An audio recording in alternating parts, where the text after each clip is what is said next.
let's not meet. So let's get started. This first one is called Breaking with No Motive. A few nights ago, my roommate woke me up at around 2 a.m, knocking frantically. I immediately knew something was wrong, and my feeling was validated as soon as I walked into the living room and 4 cops were there. They proceeded to tell me a man woke them up by turning their lights on in their room, closing the door behind him, taking his shoes off and putting his keys on the table. My roommate, of course, had to get the fuck out over and over again, pleading with him, but he kept saying it was his house. This was the address he was given, and this is Macy's house, and Macy let him in. He seemed to be high off of something, but the scary thing is, neither of us heard him get in. He took the screen off the window and crawled through. It was unlocked, even though we thought it was locked. We have a bunch of trinkets on our windowsill, but nothing was broken or knocked over. How can you be so fucked up you think someone's house is your house, yet you are still fully in control of your body movements? When my roommate told him they were calling the cops, he simply went out to the living room and sat on the coffee table, waiting for them to come. The only experience I personally have seeing him is when there was 1 police officer inside and 2 outside holding him. One of the officers opened the door to either get in and out, and without the slightest hesitation, this man lunges at us. It's like he didn't care at all that there were 3 police holding him. I could hear him screaming all the way down the stairs. What is so eerie is that nothing was stolen or broken. He seemed to really think it was his house, yet the good story kept changing. I got in contact with his co-worker who said he went out to the bars, but this cannot just be alcohol. Anyway, if anyone has an idea of what drug this guy was on, please let me know. And to the random man that broke in, let's not ever meet. Okay, the next one is, there is this one night I can't forget from all of my shifts. When I was 19 at the time, I worked for a security company back in my hometown. My hometown is known for human trafficking, so I was in the car patrolling and I see 2 males on white and black walking around my girlfriend, now wife's car. I can't do much because of company policy, but I don't care. My girlfriend is more important, so I tell her to stay inside. I will do a drive-by. I saw they put cash on her windshield, and one hid behind a bush, and the other one hid behind a trash can that's near one of the department store's entrance. I tell my wife that to come out near one of the service corridors. She says no, she is scared of them, so I go to get her, and we walk to my vehicle, and I take my girlfriend to her car. I told her to drive to my mum's house, as my dad has a GUN. She does that and is on the phone with me when she was being followed by an SUV. By now, my girlfriend gets to my mum's house and she is scared to get out of the car. I call my dad via the company phone. He comes out of the house with his GUN drawn, and my wife runs to my dad, and my dad yells to, "Are you?" My dad yells, "Who are you?" looking behind my girlfriend. My girlfriend turns round to see a shitty man looking at her, and my dad is yelling at the guy to get the fuck off his property, or he was going to blow his brains all over the pavement. Guy yells back saying, "Do it." So my dad shoots up in the air. The guy runs back in his car. We think this was some fucked up human trafficking type stuff, and we didn't see those guys again. I still lurk there now, and now my girlfriend, now wife, works from home. Sorry, that one wasn't written brilliantly, so I did struggle a little bit to read that one. Okay, next up, this one's called "The Bad Feeling That Saved My Life." Hello, my name is Christopher, and I'm a high school student in my first year, so I'm 16 years old.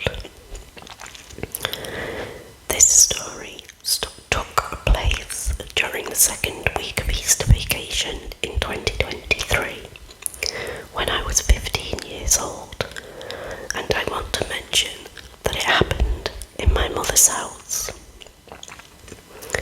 At that time, my mother had decided to renovate the kitchen because it was really outdated.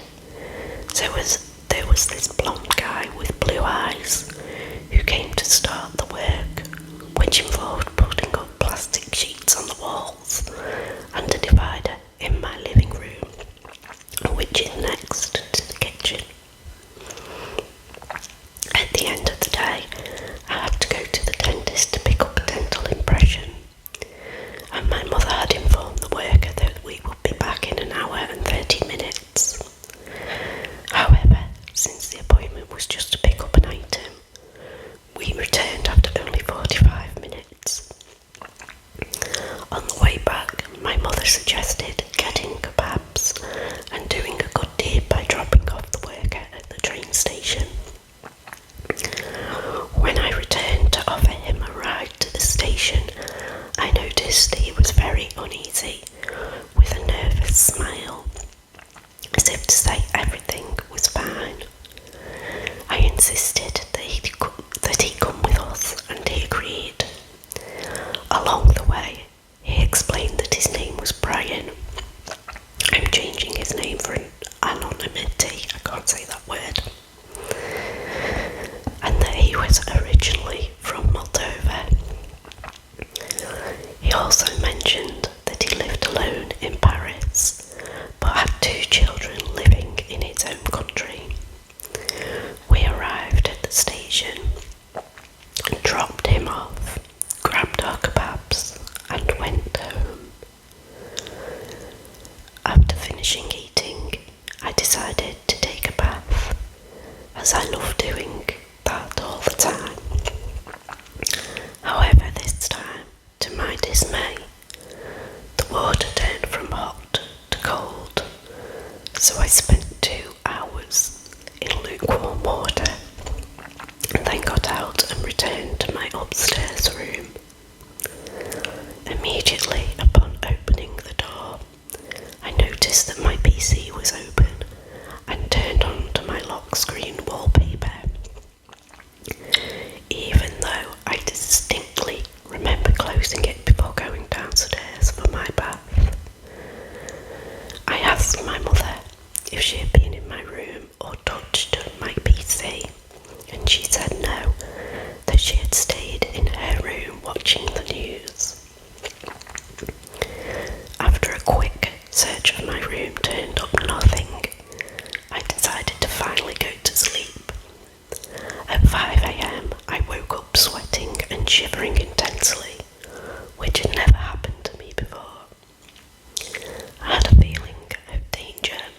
noticed that something or someone was nearby.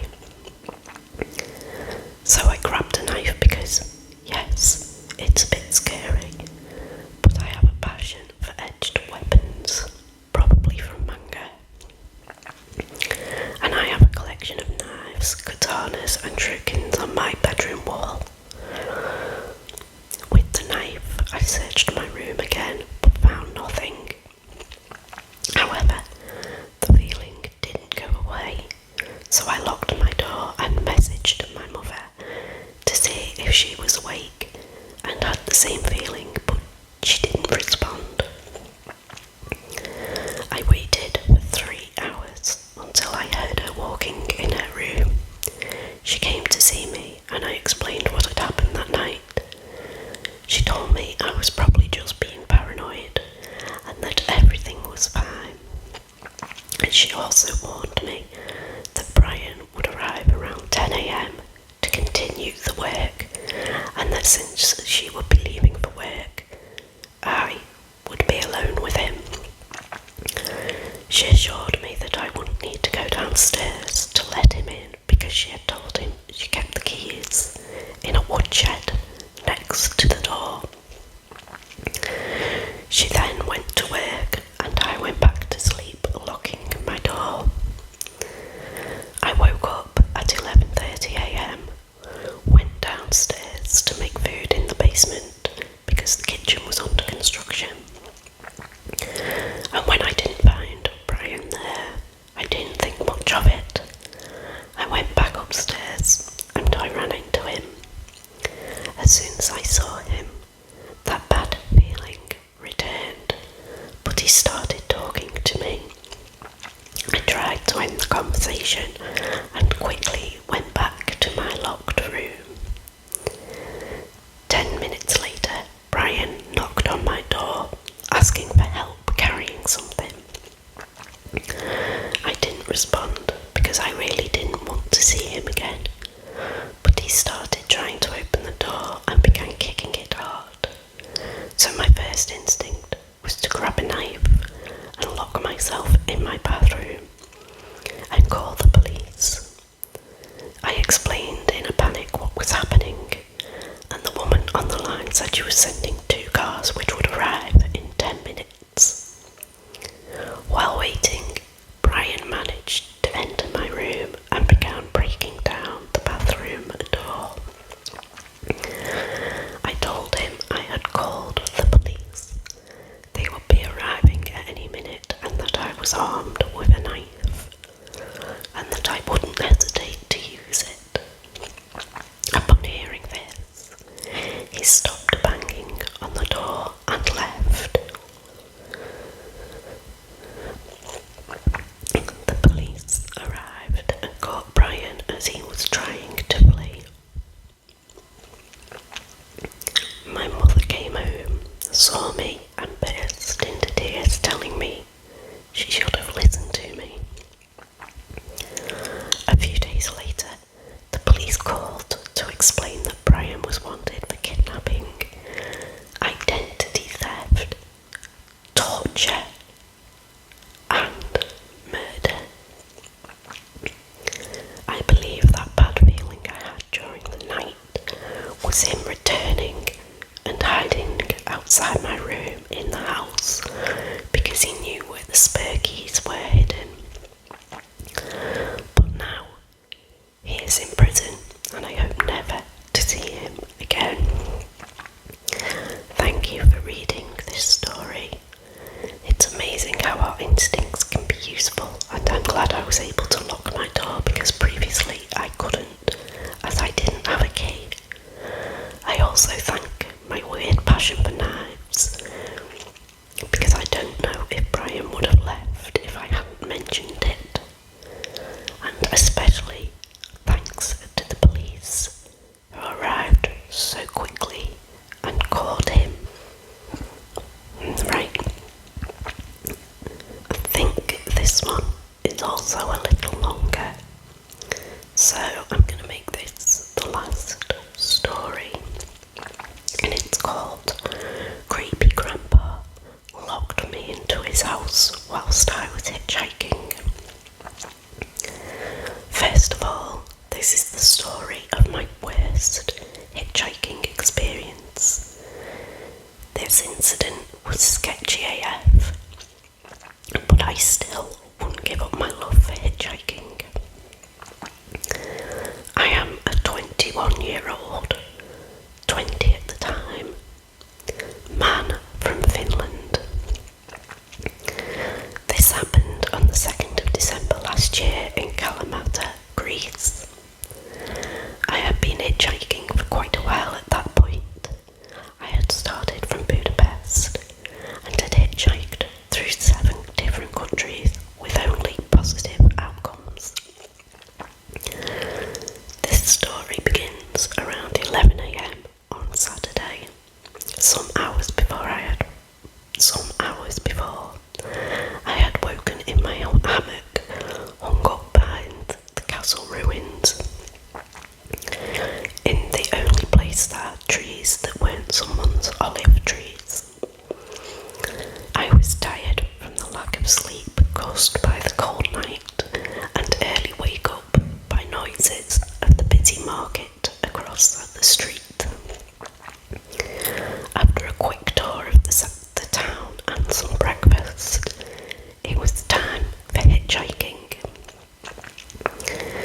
I made a sign with the words Athens and Sparta in Greek. I was standing by a road leading to a roundabout where the first exit goes towards Ariapoli and the second towards Sparta and the third towards Athens. A lot of cars drove by, but nearly all of them took the first exit. It took at least an hour for the first car to stop. It was this small, quite old, worn-out white car, and driving it was an older guy, around 60, who looked a little dirty, with greasy hair, some missing teeth, and a big nose filled with visible blackheads. He didn't really speak English, but I understand that he was going to Sparta. I was a bit frustrated by the fact that pretty much all the cars were going towards Ariapoli, so I thought this might be my only chance, and I jumped in. We are trying to have a conversation, but without a shared language, it isn't really possible. We introduce ourselves, and I try to explain where I'm from. He smokes and offers me a cigarette too, but I refuse. We drive just shy of 6 kilometres before the guy suddenly makes a left turn and we end up in his yard. He stops the car, gets up and signals me to follow, so I do. I take my bags and feel a bit confused. It's a small house on the mountain, surrounded by sheep and olive trees.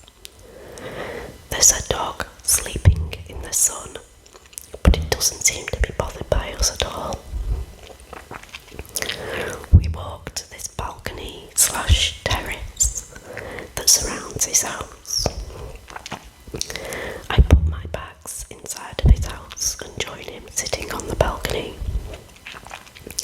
He lights up another cigarette and asks if I want to eat something or maybe take a shower.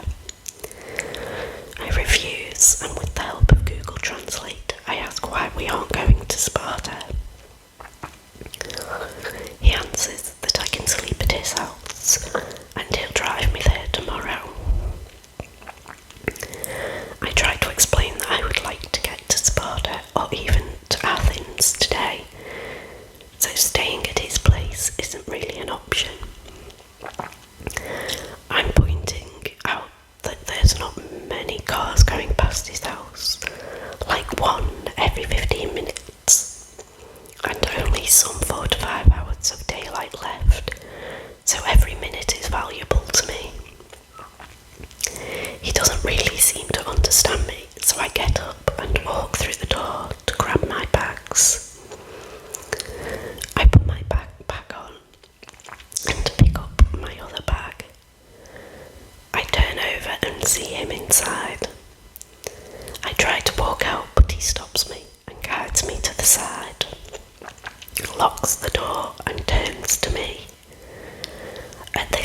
moment I'm not panicking or anything, because I assume that this is a form of hospitality and he is just doing this jokingly to offer me some food. I keep saying no to him, but he doesn't care. Now he is standing right in front of me, and I'm starting to feel very disturbed by his presence. For some reason, I keep staring at his blackhead-filled nose. The image still haunts me. He opens his mouth and raises his right hand in a loose fist in order to show me some blowjob motion. I'm still saying no to him. He suddenly grabs me by the crotch and I can feel this cold tingling sensation shivering through my body as my hairs stood on end. I keep saying no and I start to raise my fist in order to hit him. We stand like this for a couple of seconds and thank God he lets go. But I'm still feeling the urge to hit him, but I don't. He asks, "No sex?" And I almost shout no at him in a tone that makes it sound that I'm questioning the question itself. He opened the door and I'm free. I walk out feeling so fucking creeped out by the experience. I walk past the dog to the road and I see 2 pickup trucks on the other side of the road. The trucks are surrounded by a group of hunters carrying shotguns on their shoulders. This instantly makes me feel a lot safer. I keep walking by the road for a while before a car passes me. It's quite warm and I'm in the middle of nowhere, so I empty one of my water bottles and turn it upside down, showing it to the passing cars, so they would think that I'm out of water. This works, and the second car stops. I get to Sparta, and later that day to Athens safely, but I felt disgusting until I got to take a shower. All the kindness I had experienced while hitchhiking before this event had made me too comfortable and I had let my guard down. I think humans are good by nature, but probably trusting every stranger is a stretch. Stranger danger is still overrated though. Well, that isn't. No, it's not. Anyway, additional notes. I'm quite a lean guy and not that strong, so I was lucky the situation didn't end up worse, though I think I could have beaten that also very lean shepherd grandpa. As a safety measure, I carried a knife with me, but it wasn't on me at the moment of the incident. Also, the knife could have made the situation worse. Obviously, I wouldn't have used it unless it was necessary. My mind was running like a million miles an hour during and after this experience, and I thought about how everything could have turned out in the worst case. I also thought about beating the guy, telling about the incident to the hunters, and calling the